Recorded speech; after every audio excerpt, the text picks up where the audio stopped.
Hello everyone, welcome back to another video on Red Tech Bharat. चलिए आज के इस वीडियो में हम बात करते हैं साइनोग्राम प्रोसीजर के बारे में। पिछले वीडियो में हमने बात कर ली थी फिस्टुलोग्राम क्या होता है, फिस्टुलोग्राम और साइनोग्राम के बारे में क्या डिफरेंस होता है इनके बीच में, और फुल डिटेल वीडियो हमने फिस्टुलोग्राम के बारे में देख लिया था। अगर आपने ये वीडियो नहीं देखे हैं तो मैं इसकी लिंक आपको डिस्क्रिप्शन में दे दूंगा, वहाँ से आप देख लीजिएगा। चलिए शुरू करते हैं। साइनोग्राम प्रोसीजर क्या होता है। जनरली देखिए साइनोग्राम है, दो वर्ड से मिलकर बना है, साइनस और ग्राम। ग्राम यानी कि उसकी रेडियोग्राफी करना, और साइनस, तो साइनस इज ए पस और फ्लूइड डिस्चार्जिंग ब्लाइंड ट्रैक्ट, यानी ब्लाइंड ट्रैक्ट है सिचुएटेड अंडरनेथ द स्किन, यानी कि ये स्किन के सतह के नीचे की तरफ स्थित होता है, तो उसे हम क्या कहेंगे, साइनस।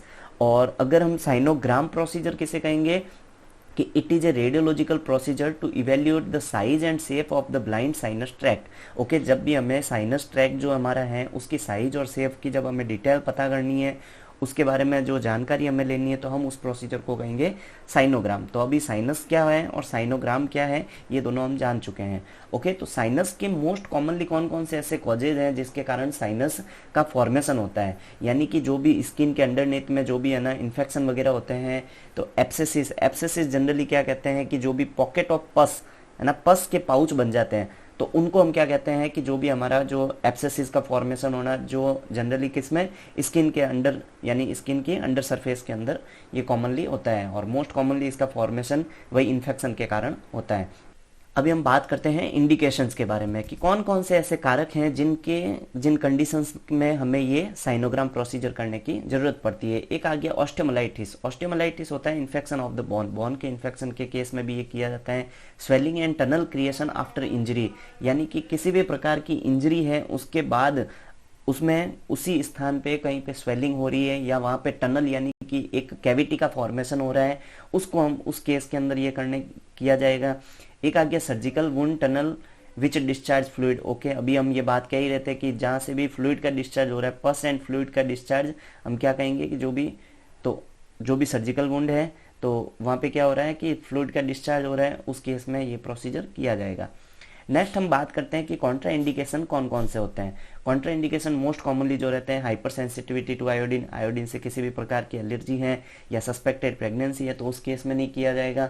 और एक जो इसके कॉन्ट्रा इंडिकेशन कह सकते हैं, अगर सीवियर इन्फेक्शन है उसी इंडिकेट जगह पे, ओके, जो भी हमारे पास जो इन्फेक्शन वाली जगह है या वुंड है वहाँ पे अगर सीवियर इन्फेक्शन है तो उस केस में भी ये कॉन्ट्रा इंडिकेशन हो सकता है।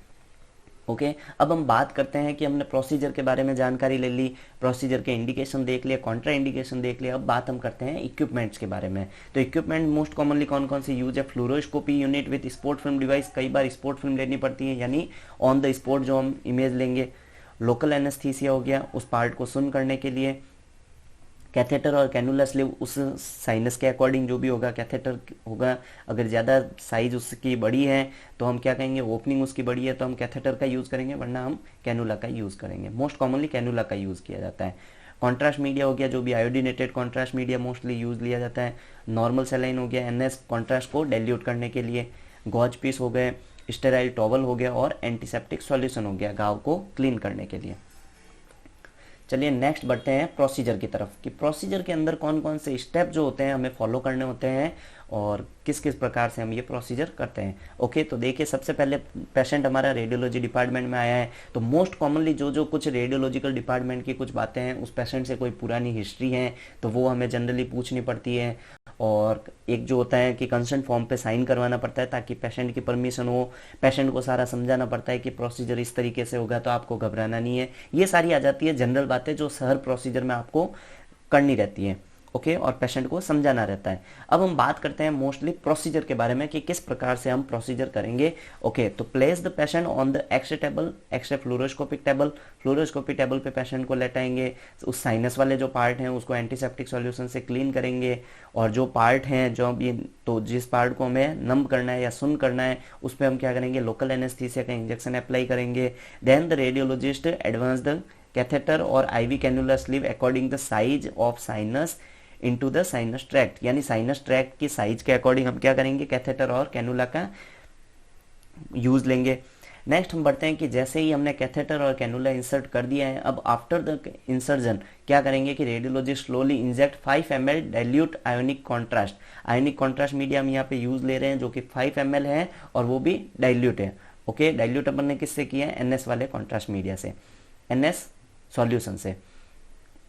आफ्टर फिलिंग द साइनस, यानी जैसे ही साइनस ट्रैक्ट फील हो जाएगा तब हम क्या करेंगे कि सीवियर एक्सरे और sport film are taken in the anterior posterior lateral and oblique position to axis the sinus tract. Okay, जैसे ही अब हमारा कॉन्ट्रास्ट मीडिया उसके अंदर पूरा फिल हो चुका है, अब हम क्या करेंगे, जो कुछ कॉमन जो एक्सरेज रहते हैं वो हम उसमें लेंगे कि जैसे एपी पोजीशन में हो गया, लेटरल हो गया और ऑब्लिक हो गया।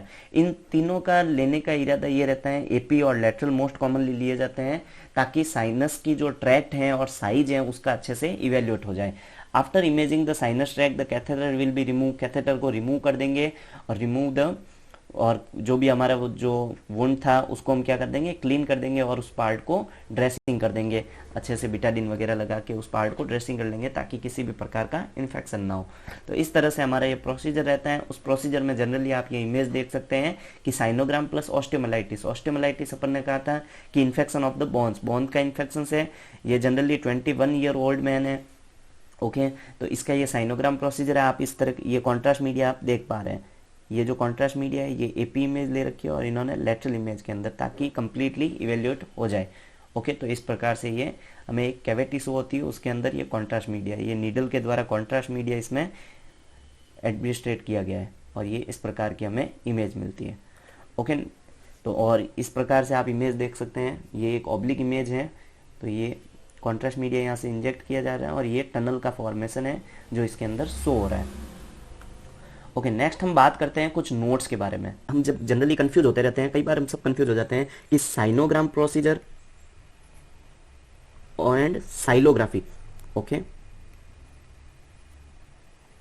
साइलोग्राफी प्रोसीजर में ये प्रोसीजर दोनों डिफरेंस है। ये प्रोसीजर होता है सिलेवरी ग्लैंड वगैरह के लिए और ये प्रोसीजर है साइनस ब्लाइंड ट्रैक्ट के लिए। मोस्ट कॉमनली एक ये बात हो गई। साइनोग्राम के अंदर साइनो का मतलब हो गया साइनस, साइनस पैरानेजल साइनस से कंफ्यूज नहीं होना है, और ग्राम यानी कि उसकी रेडियोग्राफी करना। ओके, साइनस वर्ड हमको पता चल गया, साइनस वर्ड में पैरानेजल साइनस से हमें कंफ्यूज नहीं होना है। ओके, ये हमारा था। एक हमने बात कर ली कि फिस्टुला हम उसे कब कहेंगे और साइनस कब कहेंगे, ये वाली बात कि जब भी किसी नेचुरल होलो ऑर्गन उसके अंदर इंक्लूड होगा तब हम उसे फिस्टुला कहेंगे, और केवल अंडर द स्किन इन्फेक्शन है और जो एक टनल का फॉर्मेशन हो रहा है उसके को हम क्या कहेंगे, साइनस कहेंगे। ओके, फिर एक बात आती है कि ये पेनलेस प्रोसीजर है, ये हम सब जानते हैं, बिल्कुल पेनलेस प्रोसीजर है, प्लस इसके अंदर प्रोसीजर में लगते हैं कम से कम 20 से 25 मिनट में ये प्रोसीजर हमारा कंप्लीट हो जाता है। ओके, और इसके कॉन्ट्रा इंडिकेशन के बारे में हमने बात कर ही ली है कि मोस्टली तो कॉन्ट्रा इंडिकेशन जो है क्या था कि आयोडीन से allergy, okay, hypersensitivity to iodine या कॉन्ट्रास्ट मीडिया कह सकते हैं, ये तो हमेशा ही रहता है, प्रेगनेंसी के केस में भी हमेशा रहता है। एक कॉन्ट्रा इंडिकेशन था कि अगर जो हमारा इन्फेक्शन वाली जगह है या जो भी सर्जिकल वुंड है वहाँ पे अगर हैवीली इन्फेक्शन है, ओके, यानी कि सीवियर इन्फेक्शन है, तो भी ये हमारा कॉन्ट्रा इंडिकेशन रहेगा सीवियर इन्फेक्शन के केस में भी। ओके, तो इस प्रकार से ये हमारा वीडियो कंप्लीट होता है। आज के लिए बस इतना ही। Okay, thank you, bye bye, मिलते हैं नेक्स्ट वीडियो में, बाय बाय।